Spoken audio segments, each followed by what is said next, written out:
Good afternoon, everybody. I just wanted to talk to you about something that I was thinking about a couple weeks ago, but I didn't do a video on it, but I decided I wanted to do a video on it, and the more and more I thought about it, the more and more it made sense.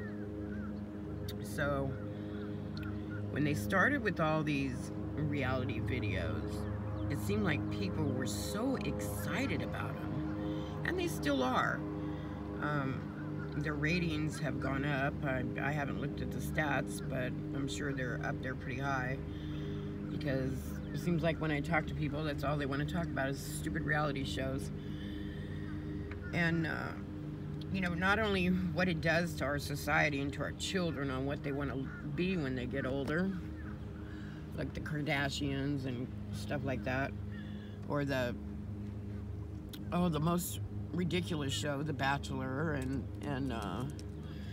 where a bunch of women compete for one man. It's like, really?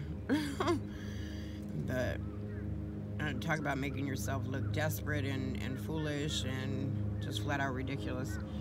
And the same thing for the stupid Bachelorette show where the men compete for one woman. But anyway, back to my thought. You know, they show these reality shows where these people have cameras on them 24 hours a day, like Jersey Shores and things like that. So then all of a sudden we start noticing cameras being put up everywhere, and people are not paying attention. Did you ever think that the reality shows were only put out there because the government wanted to know how you was going to react to these people being on camera 24/7? And because it intrigued everybody and excited everybody and got everybody used to it, then they started putting cameras around the major cities, and so that they can watch everything that's going on. Now, you know, there's a lot of people out there that will say, well, if you're not doing anything wrong, you won't worry about it. Well, let me tell you, back in the 60s, if somebody was following you around, just watching you, you'd stop them and say, hey, what the hell are you doing? Why are you following me? Why are you watching me? And it would cause a big stir back in those days, and to a point where, you know, things would hit the fan. Nowadays, people seem to be so relaxed about the government watching you that it's become a norm. And because of it becoming a norm, you kind of wonder what's next, you know? Like I said, you got cameras in all the major cities and even some of the smaller towns where they're just watching you.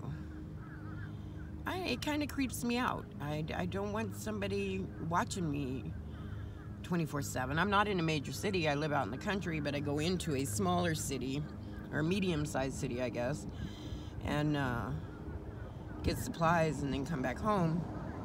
But I don't know, just the thought of somebody watching me 24 hours is just creepy.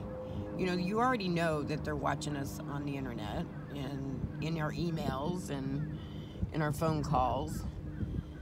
But to actually be out in public, walking around, knowing that there's eyes on you at all times, I don't care whether you're doing something wrong or not. It's just kind of creepy to me. And again, it's like, what's next? You know, are they going to demand cameras on every street corner? In smaller towns too? Is that why they're trying to push people into living in major cities and not in the country, because they can watch you better? So they're corralling us? You know, I hear all the time where people that live out in the rural areas are losing their land, and well, heck, just like that stuff that happened over in Nevada where they were you know, trying to get all the land from the ranchers. And the Bundys fought back and won. You know, one person died, unfortunately. Rest in peace, Lavoy Finnegan. But, because that's what happens when you challenge the government. You end up dead. And, or worse, you end up in a prison somewhere for the rest of your life. Or you lose everything you own because they allowed the BLM to come in and burn your shit down. And when I say BLM, I'm not talking about Black Lives Matter. I'm talking about Bureau of Land Management. It seemed like when a lot of this shit started with the BLM taking up arms against farmers and ranchers and places, then all of a sudden the BLM Black Lives Matter was created.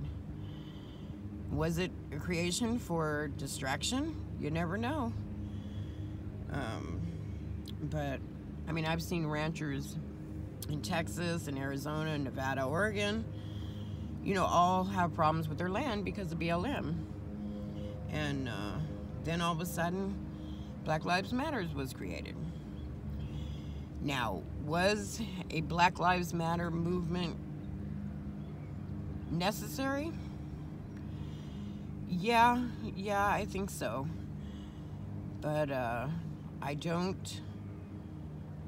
think it should have been called that, BLM, because it brings a lot of confusion when people are trying to look up things, because they're constantly throwing you into the Black Lives Matter when you hit BLM. And you get distracted. You know, you click in BLM and something exciting pops up. Well, instead of looking for Business and Land Management, Bureau of Land Management, you see something exciting in the Black Lives Matter group, and there you go. You're distracted and you're switching over to the Black Lives Matters issues. But this Bureau of Land Management is pretty scary shit. And they seem to be allowed to do just about anything they want to. It's like they're not held accountable. But anyway, back, I'm ranting, I'm going way off topic. But anyway, if you think about it, what do you think? I mean, all of these reality shows come in play right about at the same time that all these cameras started coming into play. And I just don't think it's right. And I'm worried about what's going to come next.